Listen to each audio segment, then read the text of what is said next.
Bonjour à tous et bienvenue dans le jour numéro 8 du calendrier de l'Avent 2023, donc le grand calendrier de l'Avent. Et nous avons reçu aujourd'hui ceci, donc c'est un sel de bain magique contre le mauvais œil, donc en protection et en purification de ce dernier. Vous pouvez également l'utiliser sans être dans un bain, mais l'utiliser dans votre maison, etc. C'est pas obligatoirement utilisable dans le bain et vous dans le bain. Vous voyez ce que je veux dire? Ça peut être utilisé comme sel classique. Donc à l'intérieur, nous avons du gros sel, du sel d'Epsom, du colorant bleu alimentaire pour que ça soit compatible avec la peau, etc. De la rue séchée, de l'huile essentielle de menthe poivrée. Donc faites attention si vous êtes allergique aux huiles essentielles. Il y en a très peu dans le produit, vu qu'on en met très peu dans le bain.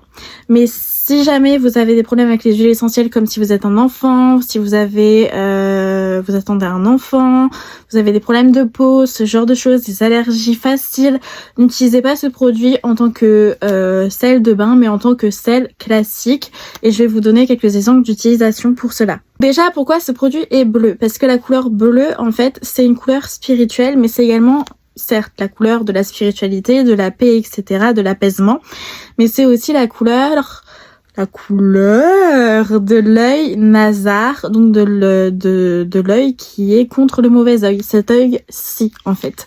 Et donc on utilise cette couleur généralement pour protéger contre le mauvais œil et pour s'en débarrasser.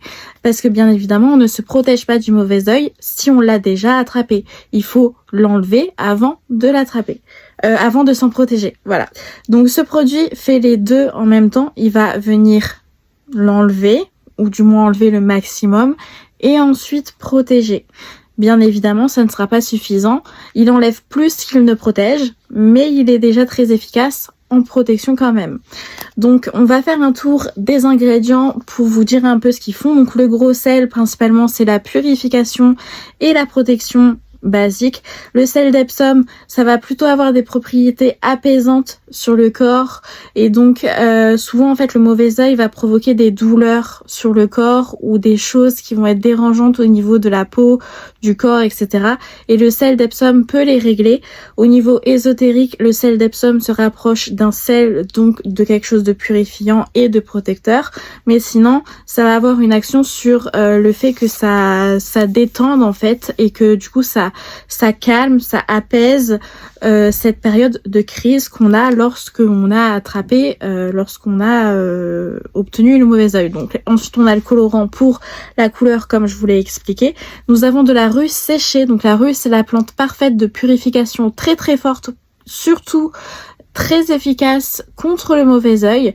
Donc elle est super intéressante. Et l'huile essentielle de menthe poivrée, ça va être pour la purification légèrement et plus pour la protection. Donc vous voyez qu'on a des ingrédients qui font l'un, qui font l'autre. Donc ce qu'il faut retenir, c'est qu'on va avoir des ingrédients qui vont faire les deux, d'autres qui vont faire la purification, d'autres qui vont faire la protection. Donc principalement, on a comme ingrédient qui va purifier uniquement, on a la rue, qui va vraiment bien purifier. Nous avons ensuite les ingrédients qui vont bien protéger, comme l'huile essentielle de menthe poivrée, et on va avoir les ingrédients ambivalents en fait, qui vont être les sels et le colorant bleu qui vont purifier et protéger en même temps. Donc il faut mettre, comme je l'ai dit, sur le petit packaging, parce qu'on a une fiche explicative, une cuillère à soupe maximum dans un bain bien rempli et s'immerger entièrement. Bien sûr, on fait un test allergique, donc on en met un petit peu, voire même une cuillère maximum. Vraiment, limite, on va saturer l'eau et on va mettre sa main ou mettre l'eau dans le creux du poignet pour faire un test allergique. S'il y a quelconque démangeaison, s'il y a un effet secondaire, un effet vraiment néfaste, etc., on arrête. On n'utilise pas ce produit de cette manière-ci. Et surtout, on va voir un médecin si vraiment les symptômes sont graves. Et si les symptômes ne sont pas graves, on appelle quand même un médecin, une infirmière, quelqu'un pour nous aider, quelqu'un qui peut être référent. Et voilà, en gros, on se sécurise au maximum. Donc, je conseille de faire le test allergique 24 à 48 heures avant. C'est très important. Voilà. Donc à l'intérieur, nous avons environ 100 grammes qui vont nous durer 24 mois environ. Bon, vous pouvez bien sûr aller plus longtemps parce que c'est quelque chose de poudreux, de sec. Donc il n'y a pas de problème. S'il est gardé à l'abri de l'humidité, il n'y a pas de problème en soi si on dépasse la date, mais c'est la date indiquée. Voilà, on a mon numéro de téléphone dessus si jamais il y a un souci.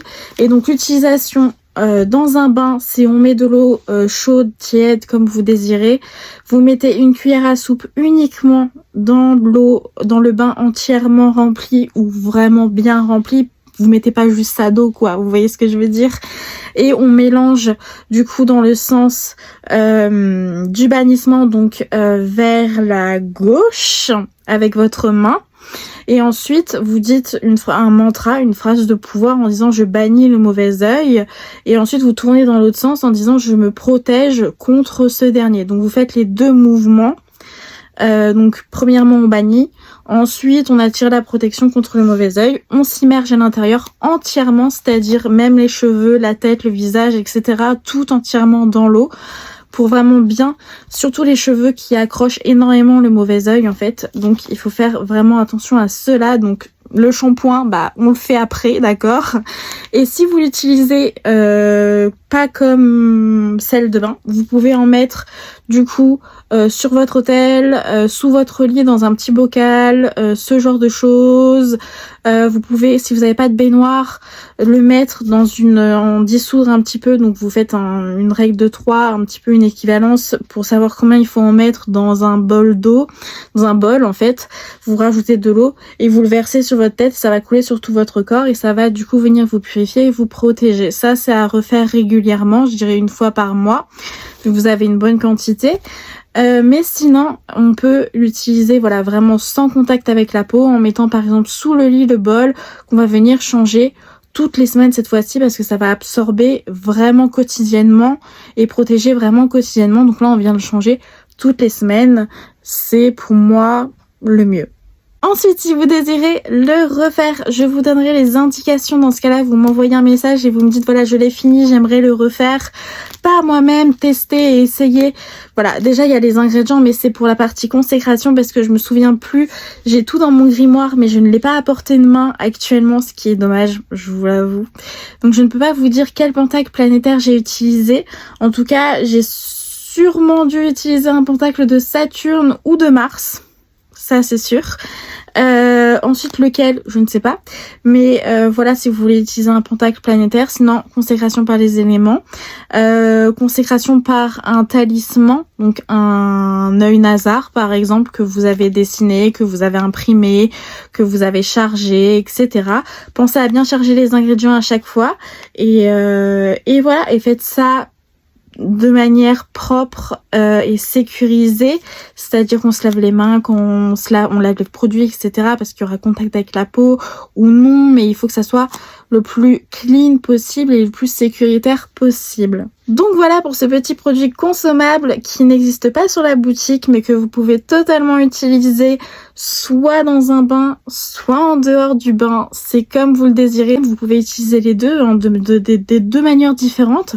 C'est comme vous le désirez, mais il est vraiment fait pour cela, pour le mauvais œil, donc pour l'enlever et pour s'en protéger par la suite. Donc voilà, je vous dis à bientôt et du coup au prochain jour.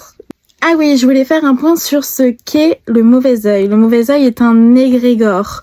C'est un amas en fait d'énergie qui se crée par les croyances humaines et qui se transmettent d'humain à humain. Donc en fait, c'est le fait de, par exemple, nous jalouser, de nous envoyer du négatif, de dire des choses négatives sur nous, mais également des choses positives dans certaines croyances peuvent également provoquer le mauvais œil. Donc par exemple, dire du bien de quelqu'un peut lui envoyer du mal dans certaines culture. Donc faites attention quand vous parlez sur quelqu'un, ou alors si vous voulez vraiment le faire, c'est la manière de le faire, mais c'est pas conseillé. En gros voilà, le mauvais œil est un égrégore, c'est un amas énergétique, un amas de croyances de personnes sur une même personne qui va lui provoquer du coup des effets secondaires.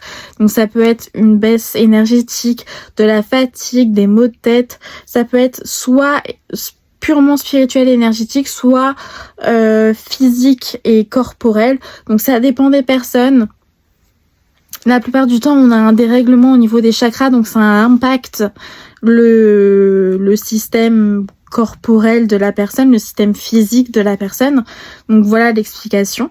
Donc voilà, c'est le fait de parler sur quelqu'un, le fait de le jalouser, de penser à cette personne de manière positive ou négative suivant les croyances qui va provoquer cela. Et donc c'est l'idée d'égrégore, d'amas en fait de croyances qui vient attaquer quelqu'un ensuite. Donc je voulais faire ce petit point pour ceux qui ne savent pas ce qu'est le mauvais œil, qui veulent s'en protéger, mais qui savent pas vraiment ce que c'est. Donc voilà un petit point rapide. C'est vraiment une petite introduction à ce qu'est le mauvais œil. C'est surtout en magie arabe qu'on le retrouve ou en magie plutôt orientale. Voilà. Mais voilà. À bientôt.